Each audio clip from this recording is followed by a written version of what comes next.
Dalam Bapa dan Putra dan Roh Kudus. Amin. Bapa yang penuh kasih, puji syukur kami aturkan kepadamu bahwa Engkau adalah Bapa kami. Semoga kami mengalami dan merasakan kebapaan-Mu dalam relasi kami dengan Engkau, sehingga membuat kami tenang, damai, dan sukacita. Terpujilah nama-Mu kini dan sepanjang segala masa. Amin.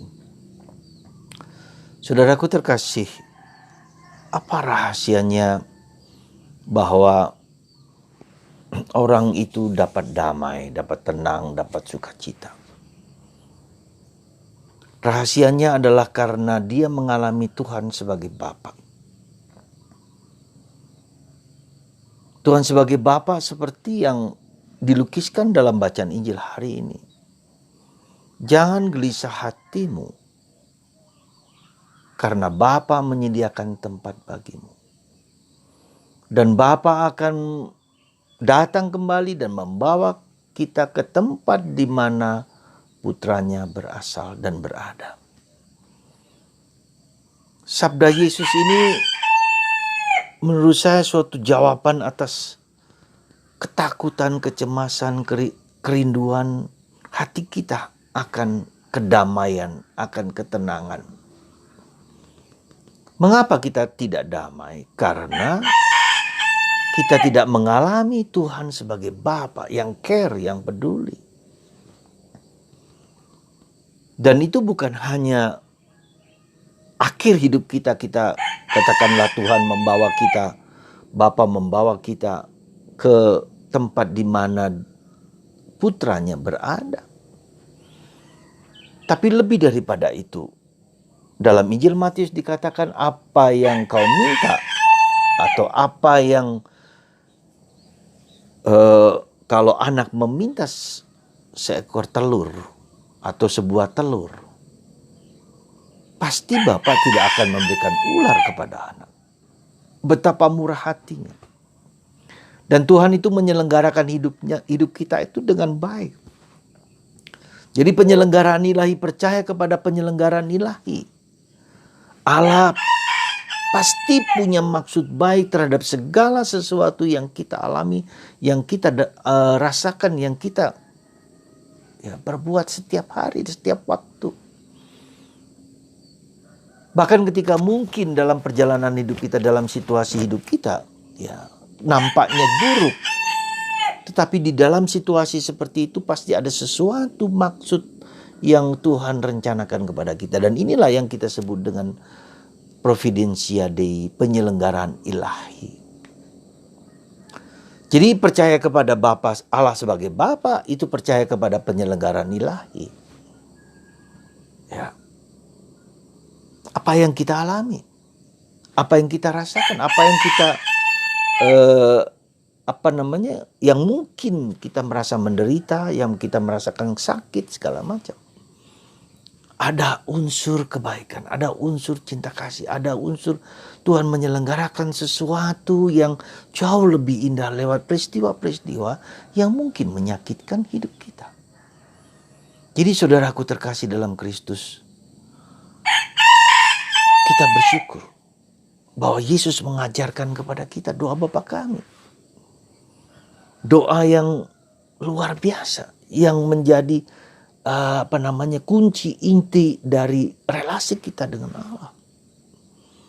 Maka saudaraku terkasih dalam Kristus, sejauh mana Anda dan saya, sejauh mana kita bersama merasakan pengalaman Allah sebagai Bapa. Dan Yesus mengatakan hari ini tidak seorang pun dapat datang kepada Bapa kecuali lewat aku. Dan ini yang seringkali kita salah mengerti seolah-olah perkataan ini tidak dapat kita pahami dengan baik. Allah adalah Bapa. Ini pewahyuan yang sempurna dari Yesus yang mengatakan Allah adalah Bapanya. Yesus mengerti sebagai dari Allah dan dia mengatakan Allah adalah Bapa.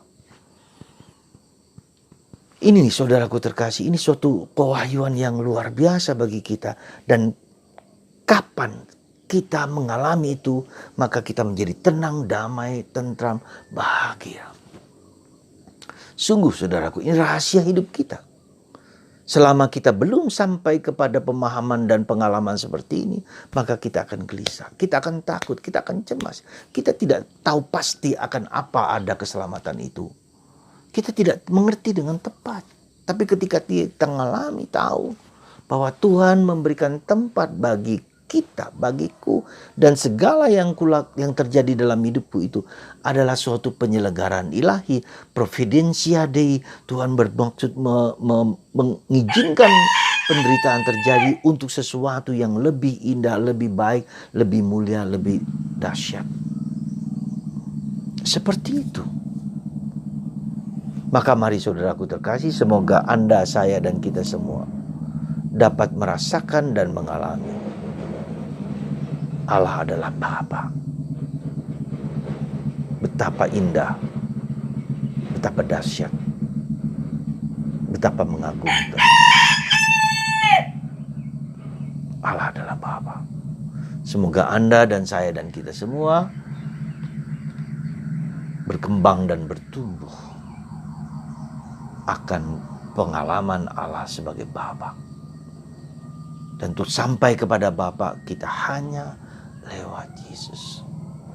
Tidak berarti Allah juga tidak mereka alami, tapi Allah mereka alami tidak sebagai Bapa, tapi sebagai Bapa hanya orang Kristen. Dan kita mohon rahmat supaya kita mengalami pengalaman Allah sebagai Bapa. Dan suatu tip kecil adalah bagaimana kalau setiap hari Anda berdoa, ada dua hal. Berdoa Bapa kami dengan pelan-pelan. Rasakan, resapkan, alami. Ya, nggak usah banyak-banyak. 2 kali Bapa kami dengan kata-kata Bapa kami. Kedua, ada baiknya juga kalau kita berdoa rosario, biji-bijinya itu kita ganti dengan doa Bapa kami. Bapa kami yang ada di surga, seluruh kelilingnya. Jadi ada 59 kali. Dan itu menjadi sesuatu yang akan menolong kita semua mengalami, merasakan Allah adalah Bapa. Semoga Tuhan memberkati Anda, mendorong Anda untuk mengalami Allah kita adalah Bapa yang penuh cinta dan kasih, Bapa, Putra, dan Roh Kudus. Amin.